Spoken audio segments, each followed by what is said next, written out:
Hi అందరికీ. మనలో చాలామందికి పుట్టినరోజు అంటే అబ్బో అదో పెద్ద పండగ. కానీ కొంతమందుంటారు, వాళ్లకది క్యాలెండర్లో మరో రోజు అంతే. అసలు ఈ తేడా ఎందుకొస్తోంది? ఈరోజు మనం పుట్టినరోజును ఒక మామూలు రోజులో చూసేవాళ్ల ఆలోచన విధానమేంటో లోతుగా అర్థం చేసుకుందాం. పదండి, ఈ ఇంట్రెస్టింగ్ సైకాలజీ వెనుకున్న విషయాలేంటో చూద్దాం. అయితే అసలు ప్రశ్న ఏంటంటే, ఒకవైపు ఫ్రెండ్స్, ఫ్యామిలీ, చివరికి సోషల్ మీడియా కూడా బర్త్డే అంటే గ్రాండ్గా సెలబ్రేట్ చేసుకోవాలని మనల్ని ఉసిగొలుపుతుంటే, కొందరు మాత్రం దాన్ని ఎందుకు అస్సలు పట్టించుకోరు? ఇక్కడే కదా అసలు విషయం ఉంది. వాళ్ల మైండ్ సెట్ ఎలా పనిచేస్తుందో తెలుసుకోవాలి. చూడండి, మామూలుగా ఇలాంటి వాళ్ళని చూస్తే మనకేమనిపిస్తుంది?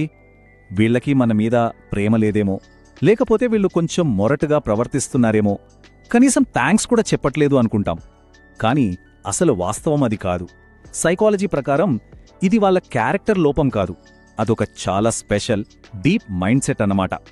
సరే, ఈ మైండ్ సెట్ని అర్థం చేసుకోవాలంటే మనం చూడాల్సిన మొదటి పాయింట్ ఏంటంటే, ఒక వ్యక్తి తన విలువను ఎక్కడి నుండి పొందుతున్నాడు అనే దానిపైనే అంత ఆధారపడి ఉంటుంది. అంటే వాళ్ళకి నేను విలువైన వాడిని లేదా విలువైన దాన్ని అని ఫీల్ అవ్వడానికి బయటనుంచి వచ్చే గుర్తింపు, ఆ గిఫ్టులు లేదా సోషల్ మీడియాలో వచ్చే వందల కొద్ది విషెస్ ఇవేవీ అవసరం లేదన్నమాట. వాళ్ల ఆనందం బయటి ప్రపంచం మీద ఆధారపడి ఉండదు. సైకాలజీలో దీనికోసం ఒక అద్భుతమైన పదముంది. అదే అంతర్గత ఆత్మగౌరవం లేదా ఇంటర్నల్ సెల్ఫ్ ఎస్టీమ్. సింపుల్గా చెప్పాలంటే, వాళ్ల విలువేంటో వాళ్లే డిసైడ్ చేసుకుంటారు, పక్కవాళ్ళిచ్చే లైక్స్, కామెంట్స్ లేదా ప్రశంసలను బట్టి కాదు. ఇది వాళ్ల పర్సనాలిటీలో చాలా బలమైన లక్షణం. ఓకే, ఈ సెల్ఫ్ ఎస్టీమ్ ఒక్కటైతే ఇంకో రెండు ఇంట్రెస్టింగ్ విషయాలు కూడా వాళ్ల ప్రవర్తనను ప్రభావితం చేస్తాయి. ఒకటి, వాళ్ళు సమయాన్ని ఎలా చూస్తారు అనేది. రెండు, వాళ్ల ఫీలింగ్స్ని ఎలా హ్యాండిల్ చేస్తారు అనేది. జనరల్గా మనలో చాలామంది లైఫ్ని ఎలా చూస్తాం? పుట్టినరోజులు, పెళ్లి రోజులు, ఫస్ట్ శాలరీ ఇలాంటి మైలురాళ్లతో లెక్కేస్తాం. కాని వీళ్లలా కాదు. వాళ్లకి లైఫ్ అంటే ఒక నది లాంటిది, ఆగకుండా అలా ప్రవహిస్తూనే ఉంటుంది. అది ఎక్కడా ఆగిపోయే ఈవెంట్ సమాహారం కాదు, అదొక కంటిన్యూయస్ జర్నీ. సో అందుకే వాళ్ల ఫోకస్ అంతా ఆ ఒక్కరోజు జరిగే పార్టీ మీద ఉండదు. ఏడాది మొత్తం వాళ్ళు ఏం చేశారు, ఎంత ఎదిగారు అన్నదే వాళ్లకి ముఖ్యం. వాళ్ల ఐడెంటిటీ ఒక్క తేదీపై ఆధారపడి ఉండదన్నమాట. ఇక ఎమోషన్స్ విషయానికొద్దాం. ఇక్కడ ఒక పాయింట్ ఉంది, అది చాలా చాలా ముఖ్యం. సొసైటీ కోరుకుంటోంది కదా అని బలవంతంగా సంతోషంగా నటించాలనే ఒత్తిడి వాళ్ల మీద ఉండదు. చాలామంది దీన్ని చూసి వీళ్ళకి ఫీలింగ్స్ లేవు, మనల్ని పట్టించుకోవట్లేదు అని పొరబడతారు. కానీ అసలు విషయం అది కాదు. వాళ్ళు ఆ టైంలో ఎలా ఫీల్ అయితే అలానే ఉంటారంతే. ప్రశాంతంగా అనిపిస్తే ప్రశాంతంగా, ఏదైనా ఆలోచిస్తూ ఉంటే అలానే ఉంటారు. సైకాలజీ ప్రకారం ఇది చాలా ఎమోషనల్ స్టెబిలిటీకి, అంటే మానసిక స్థిరత్వానికి ఒక సూచన అన్నమాట. సరే, ఇక ఫైనల్గా వీళ్ల మైండ్ సెట్లోని మరో ముఖ్యమైన యాంగిల్ ఏంటో చూద్దాం.